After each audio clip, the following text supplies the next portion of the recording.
பார்க்கிறோம். கர்த்தருக்கு முன்பாக உத்தமமாய் நாம் நடக்க வேண்டுமானால் ஒரு காரியம் நம்ம செய்யணும். கர்த்தரை எப்பொழுதும் நமக்கு முன்பாக நிறுத்தி நாம் நோக்கி பார்க்கிறோம் என்று சொல்கிறேன்.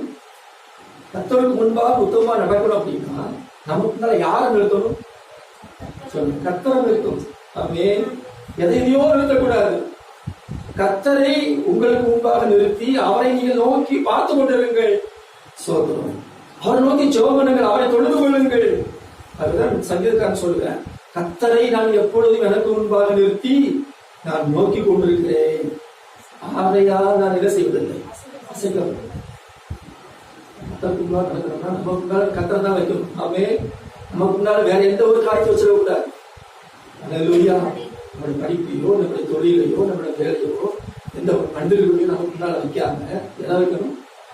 கர்த்தரை நமக்கு முன்பாக வைத்து அவரையே நோக்கி பார்த்து கொண்டிருந்தார். பாருங்க, இந்த அசைக்க விடவே மாட்டார். யாரும் நம்ம நினைச்சத விட அசைத்த விடவே இல்லையா? அல்லேலூயா. சொல்றோம்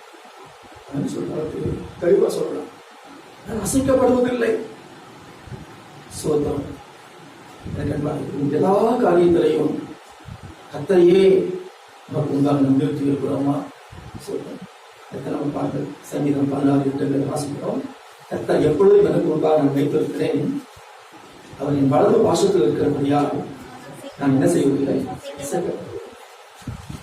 எல்லா காரியத்திலையும் கர்த்தரையே நமக்கு முன்பாக இருக்கிறது. ஒரு சின்ன காரியமா இருக்கலாம், ஒரு அது பெரிய காரியமா இருக்கலாம். எந்த காரியத்திலையும் யார நமக்கு முன்பாக இருக்க வேண்டும்?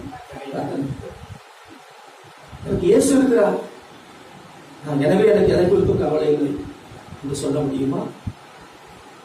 அல்லேலூயா. என்ன அர்த்தம்? இயேசுவை தாங்க எனக்கு மேல வச்சிருக்கேன், அதான் விளக்குகிறது. எனக்கு இயேசு இருக்கிறாரு, அதனால எனக்கு என்ன ஒரு கவலையும் இல்லை அப்படிங்கிற ஒரு சில சொல்லுகிற ஒரு நிலைமை வரணும். இல்லை, எனக்கு அவங்கள தெரியும், எனக்கு இவங்கள தெரியும், அவர் இருக்கிறாரு, அதனால எனக்கு பயமே இல்லை அப்படின்னு சொல்லி கொண்டிருக்கிறோமா? இந்த வித்தியாசத்தை பாருங்க. இயேசு இருக்கிறார், அதனால எனக்கு எந்த ஒரு பயமும் இல்லை. என்ன அர்த்தம்? அவரை தான் நான் வச்சிருக்கேன். எவ்வளவோ மனிதர்கள் நமக்கு சப்போர்ட்டாக இருக்கலாம், அவங்க நமக்கு முன்னாடி கர்த்தர் வைக்கிற இடத்துல அவங்களை வைக்கக்கூடாது. அப்ப கர்த்தரை நமக்கு முன்பாக வைக்கும் பொழுது நீங்க நான் என்ன செய்ய முடியும்? கர்த்தருக்கு முன்பாக நம்ம என்ன செய்ய முடியும்? கடவுள் தாவீது எப்போது கர்த்தரையே வைத்ததுனாலே ஆண்டவர்களுக்கு ஒரு பெருத்த ஆசீர்வாதத்தை கொடுத்தார். என்ன ஆசீர்வாதம் என்று சொன்னால்,